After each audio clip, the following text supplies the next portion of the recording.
মুফাসসিরিন একরাম লিখেন, আল্লাহ রব্বুল আলামিন মানুষকে যে মেধা শক্তি দিয়েছেন, তালেবুল ইলম ভাইদেরকে বলবো,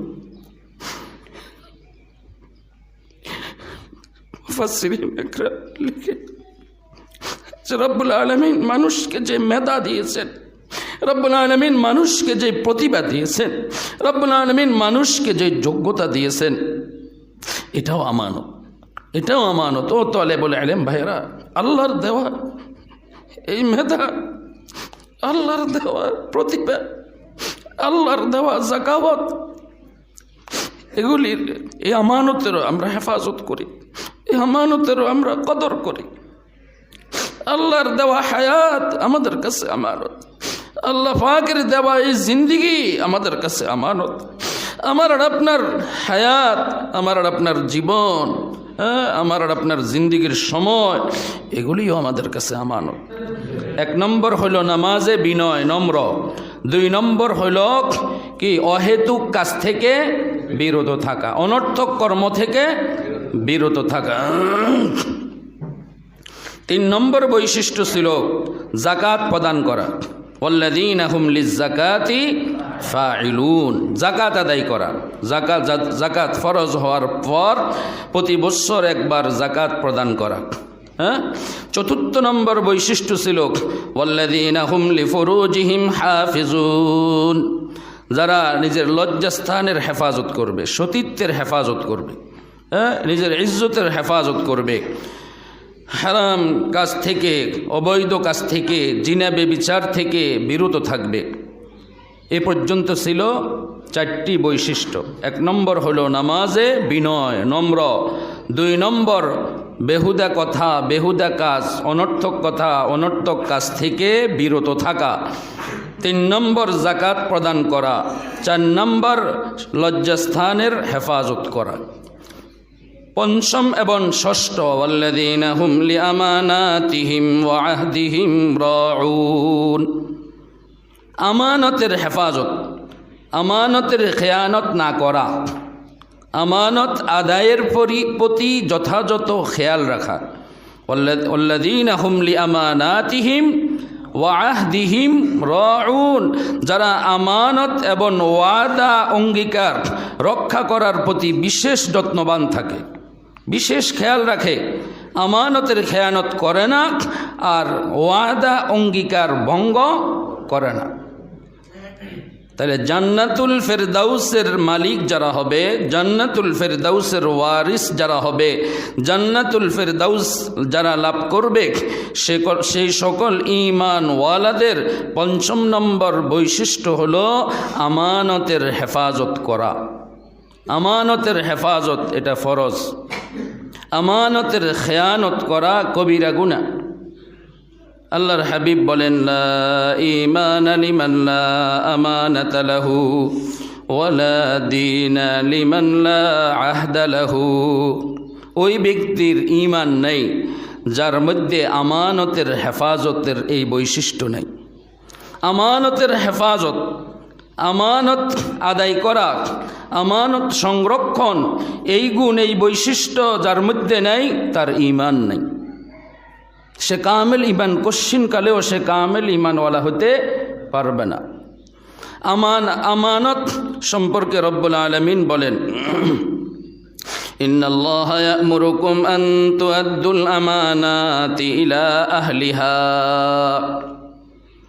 আল্লাহ রব্বুল আলামিন তোমাদেরকে নির্দেশ দিচ্ছেন তোমরা যেন আমানত সমূহ তার হকদারের নিকট পৌঁছিয়ে দাও। আমানত যে প্রাপ্য তার কাছে আমানত পৌঁছিয়ে দেওয়া, আমানতের যথাযথ হেফাজত করা, আমানতের খেয়ানত না করা, এই নির্দেশ দিচ্ছেন কে? রব্বুল আলামিন, রব্বুল আলামিন। আমানত, এখানে কোরআনের ভাষায় আমানত বহু বচন ব্যবহার করা হয়েছে। মুফাসসিরিন একরাম লিখেন যে আমানত এই শব্দটা ব্যাপক অর্থবোধক। আমানতের বহু প্রকার, আমানত বিভিন্ন প্রকারে বিভক্ত। আমানাত শব্দ রব্বুল আলামিন ব্যবহার করে এই পৃথিবীতে যত ধরনের আমানত আছে, যত প্রকার আমানত আছে, সব প্রকার আমানতকে এই আয়াতের অন্তর্ভুক্ত করে দিয়েছেন। সকল প্রকার আমানতের হেফাজত ঈমানওয়ালার জন্য জরুরি। কোনো প্রকার আমানতের খেয়ানত করা যাবে না। হ্যাঁ, আল্লাহু আকবার। আমানত দুই ভাগে বিভক্ত। হুকুকুল্লাহ সেগুলিও আমানত, হুকুকুল ইবাদ সেটাও কি আমানত। আল্লাহ তাআলার হক, আল্লাহ তাআলার সকল নির্দেশাবলী মেনে চলা, আল্লাহ তাআলার সকল আদেশ মেনে চলা, আল্লাহ তাআলার সকল নিষিদ্ধ কাজগুলি বর্জন করা, এটাও আমানতের অন্তর্ভুক্ত। এটাও আমানতের কি অন্তর্ভুক্ত। দ্বীনি আমানত, ঈমান ইসলামের আমানত, আজিমুশ শান আমানত। ইন্না আরাদনাল আমানাতা আলাস সামাওয়াতি ওয়াল আরদি ওয়াল জিবালি ফাআবাইনা আন ইয়াহমিলনাহা ওয়া আশফাকনা মিনহা ওয়া হামালাহাল ইনসান ইন্নাহু কানা যালুমান জাহুলা।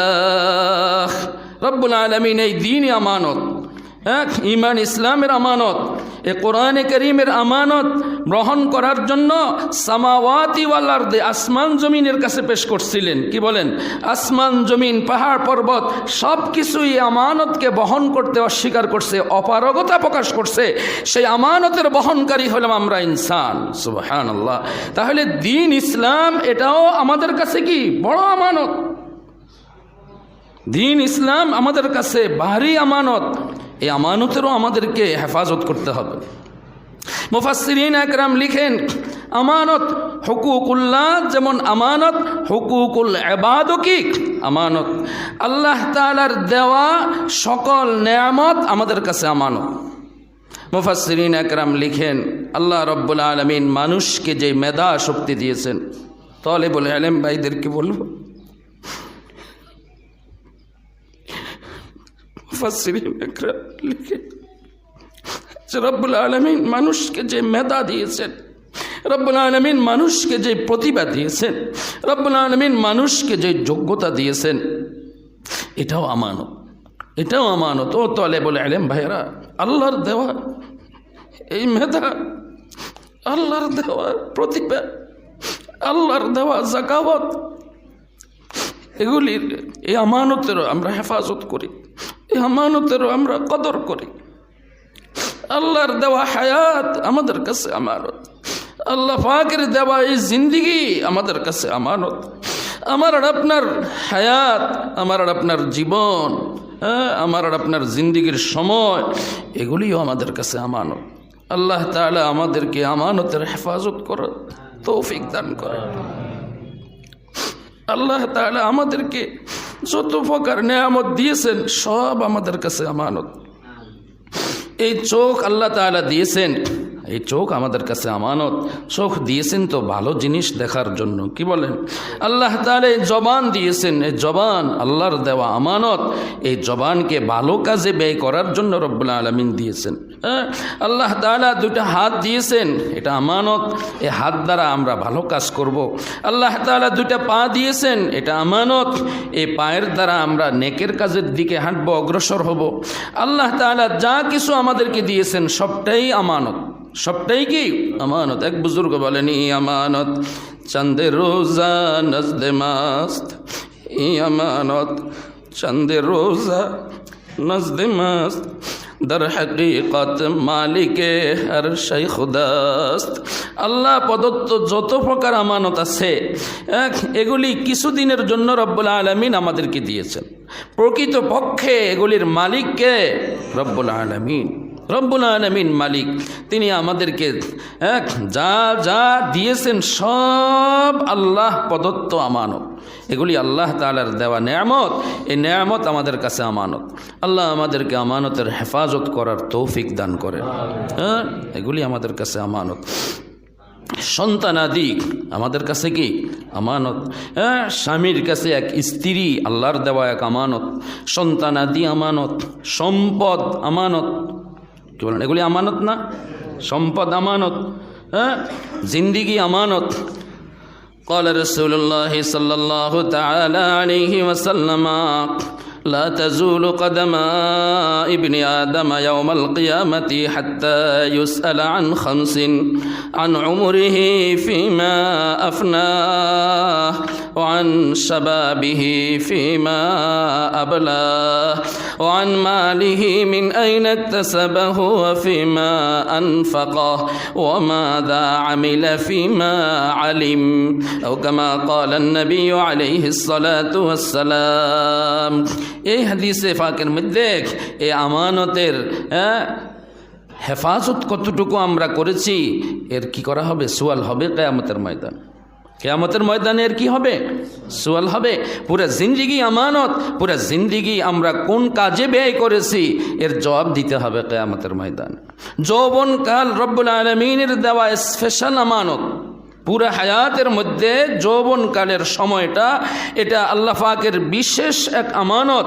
ও যুবক ভাইরা, তালেবুল ইলম ভাইরা, এই যৌবনকাল সম্পর্কে রব্বুল আলামিনের দরবারে জবাবদিহি করতে হবে। যৌবনের মতো এই আমানতকে আমি কোন কাজে ব্যয় করেছি, এর যথাযথ হক আমি আদায় কতটুকু করেছি এর হিসাব দেওয়া লাগবে। ওয়ান শাবাবিহি ফিমা আবলা, ওয়ান মালিহি মিন আইনা ইকতাসাবাহু ওয়া ফিমা আনফাকা, সম্পদ আমি কোন পথে উপার্জন করেছি এবং কোন পথে সম্পদ আমি ব্যয় করেছি। সম্পদ উপার্জন বৈধভাবে করা এটাও ফরজ, আবার বৈধভাবে সম্পদ ব্যয় করা সেটাও ফরজ। সম্পদ যেমন অবৈধভাবে উপার্জন করা বৈধ নয়, আবার উপার্জিত সম্পদকে নিজের ইচ্ছামতো অন্যায় পথে খরচ করা সেটাও কি নয়, বৈধ নয়। তাহলে এই ধন দৌলত, টাকা পয়সা, গাড়ি বাড়ি, জায়গা জমিন, এগুলি আল্লাহর দেওয়া আমানত। হ্যাঁ, এই আমানত আমি কোন কাজে খরচ করেছি, এর কতটুকু হক আমি আদায় করেছি এ সম্পর্কেও জবাবদিহি করতে হবে। ৫ম নম্বর হলো এলেম সম্পর্কে, এলমে দ্বীন সম্পর্কে জিজ্ঞেস করা হবে যে রব্বুল আলামিন তোমাকে যে এলমে দ্বীনের দৌলত, দ্বীনি এলেমের দৌলত, কোরআন হাদিসের দৌলত দান করেছেন, সেই মোতাবেক আমল কতটুকু করেছ।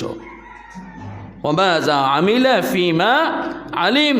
ও প্রিয় ছাত্র ভাইরা, রব্বুল আলামিন আসমানি ইলমের দৌলত দিয়ে ধন্য করার জন্য আমাদেরকে মাদ্রাসায় নিয়ে এসেছেন।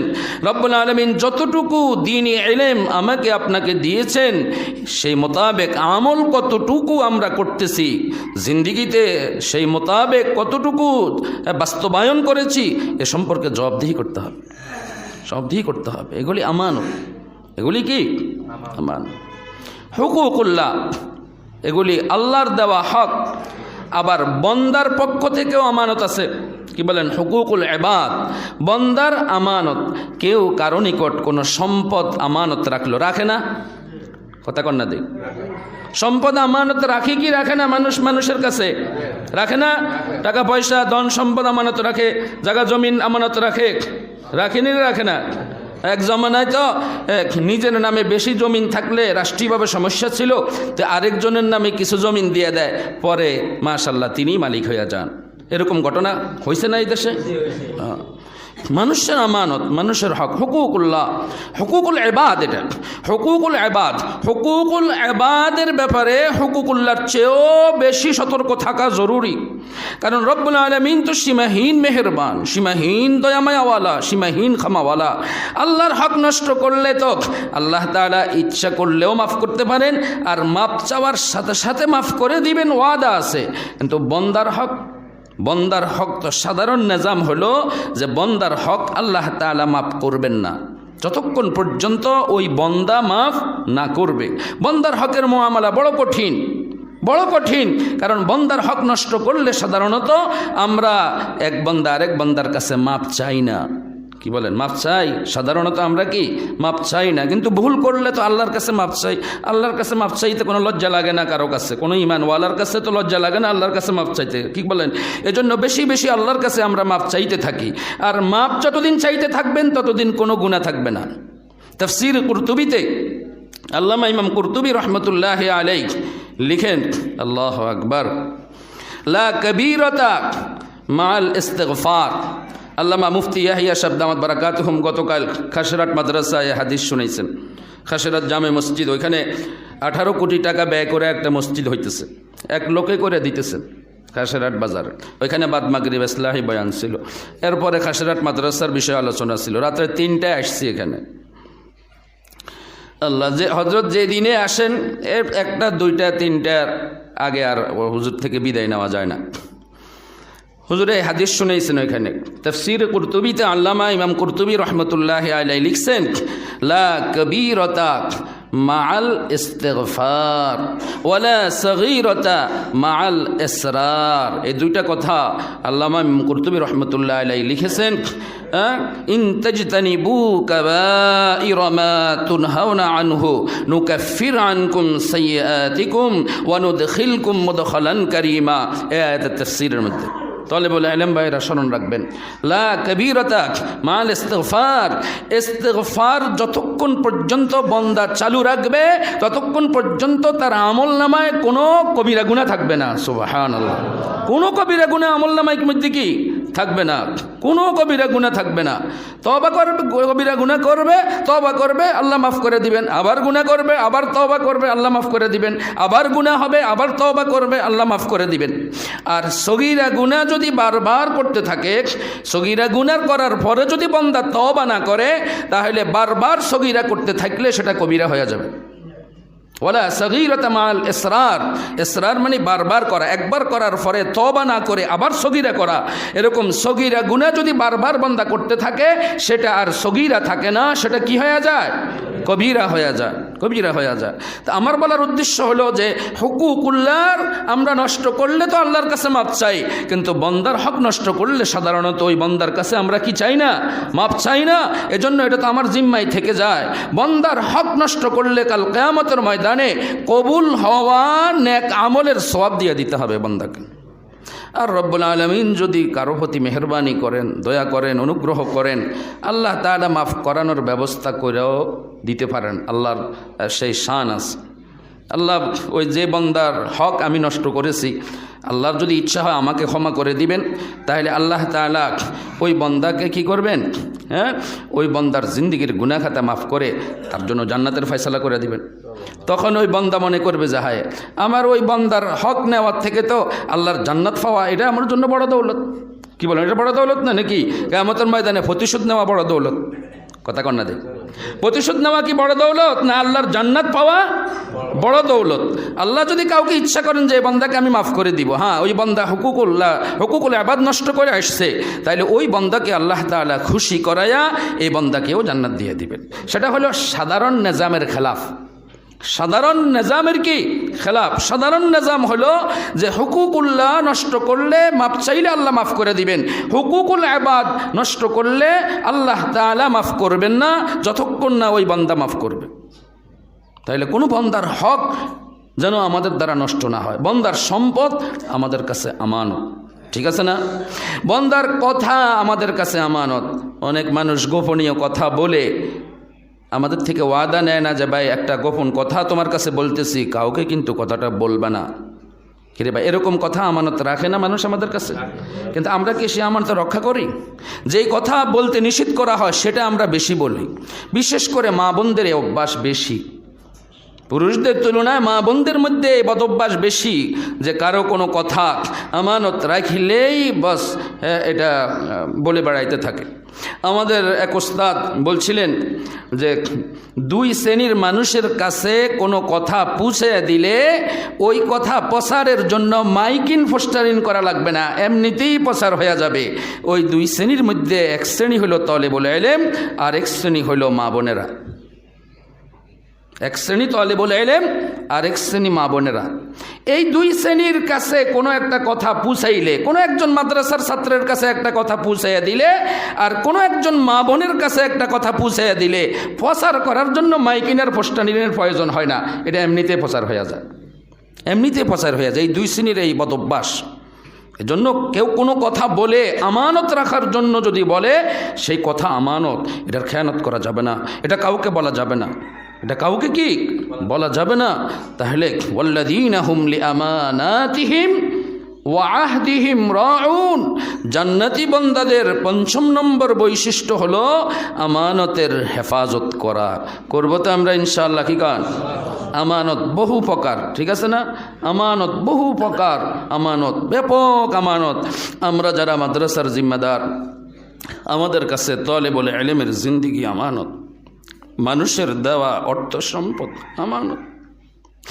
যারা রাষ্ট্রের দায়িত্বে আছে, রাষ্ট্রপ্রধান হতে নিয়ে শুরু করে রাষ্ট্রীয় সর্বক্ষেত্রের ব্যক্তিবর্গ, তাদের কাছে পুরা দেশ ও জাতি আমানত।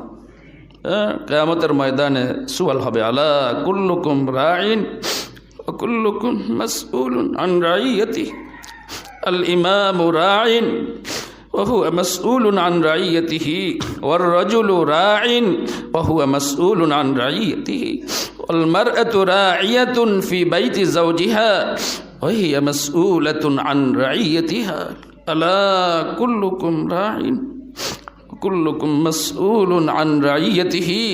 আল্লাহর রাসূল বলেন, তোমরা প্রত্যেকেই একজন জিম্মাদার, তোমাদের সকলকে তোমাদের অধীনস্থদের ব্যাপারে কাল কিয়ামতের ময়দানে জিজ্ঞেস করা হবে, সুয়াল করা হবে। অধীনস্থদের হক কতটুকু তোমরা আদায় করেছ, এর জবাব দিতে হবে। আমার প্রিয় ভাইরা, আমরা সকলেই কিন্তু একজন পরিচালক, একজন অভিভাবক, মুরব্বী। আমাদের যার যার অধীনে যারা আছে তাদের সম্পর্কে কিয়ামতের ময়দানে জবাবদিহি করা লাগবে। আমরা আমানতের হেফাজত করব ইনশাআল্লাহ। ৬ষ্ঠ নম্বর হলো ওয়াদা অঙ্গীকার রক্ষা করা। ওয়াহদিহিম রাউন, যারা ওয়াদা অঙ্গীকার পূর্ণ করে। ওয়াদা অঙ্গীকার কি করে? পূর্ণ করে। এই ওয়াদা অঙ্গীকার দুই প্রকার। ওয়াদা অঙ্গীকার কি? দুই প্রকার। এক প্রকার ওয়াদা অঙ্গীকার হয় দ্বিপাক্ষিক, দোনো পক্ষ থেকে হয়, দুই পক্ষ থেকে কি হয়? দ্বিপাক্ষিক চুক্তি, ঠিক আছে? ওয়াদা, কেউ কারো উপর কোনো